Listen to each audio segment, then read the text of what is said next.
Hey guys, so yes, I am shooting this one on the move because time. So let's get into it right away with Sam Raimi's Send Help. Um, Possibly the most Sam Raimi movie I've seen since Drag Me to Hell. And Sam Raimi, I don't think there's a horror fan. You can't call yourself a horror fan if you don't like Sam Raimi. I really don't see how you could not enjoy his dark sense of humor that it permeates everything, all of his works. From the very beginning, it was really wild and wacky back then. It's gotten even a little more mean spirited now. The Drag Me to Hell I felt was so mean. And then you have Send Help, which is probably the darkest and meanest, but still funny of his filmography. At least it was for me.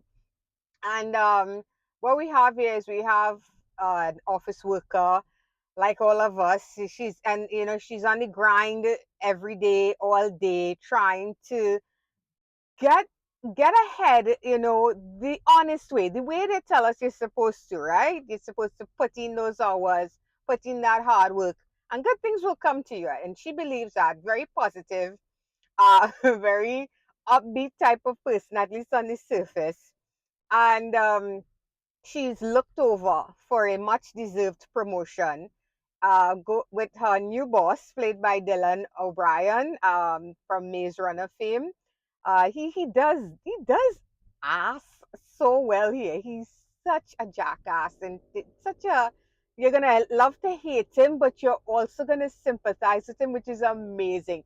The story wise, they do such a great job with both characters because it's mainly the two of them. Because I digress a little bit. They get into a plane crash. They end up on an island, and the tables turn, right?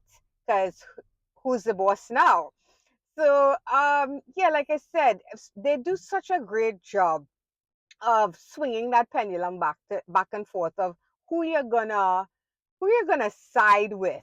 I think that's one of the amazing things about this movie is that right up to the very end of this movie, I still can't decide whose side I'm on.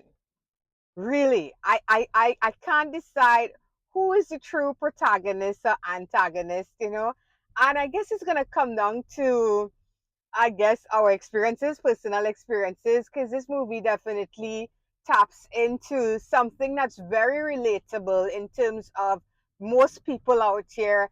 We're doing that 8 to 4, at least in the Caribbean, or 9 to 5 grind.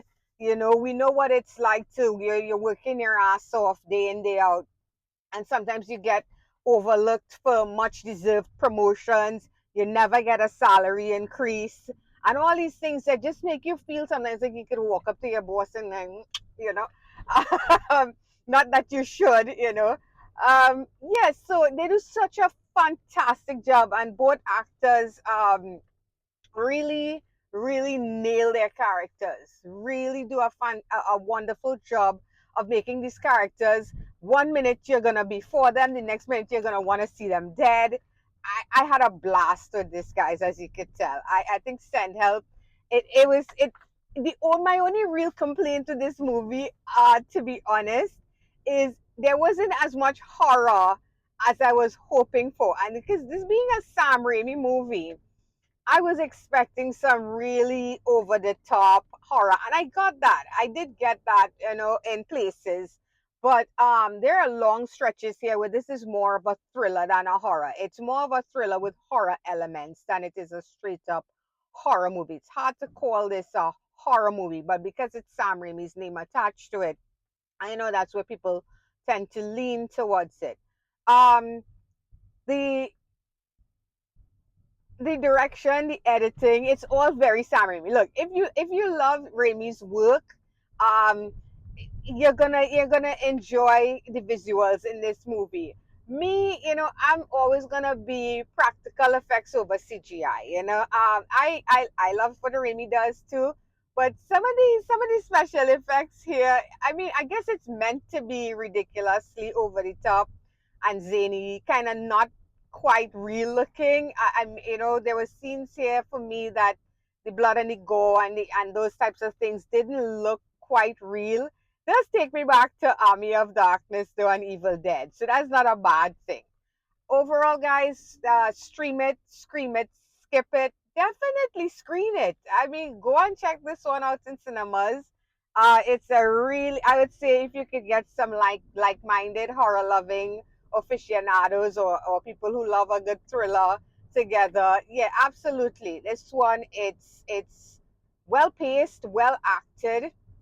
The story will leave you discussing for a while. At least I know, I did some back and forth with my hubby about whether or not who came out on top should have come out on top. I won't say more than that. So yeah, definitely check this one out. If you want to, you don't want to wait, you don't want to go see it in cinemas, then you should definitely stream it when it becomes available. But yeah, this is Sam Raimi back in great form, and yeah, I enjoyed this one from beginning to end, and I feel I'll even check it out again really soon. Maybe I might change my mind on some things.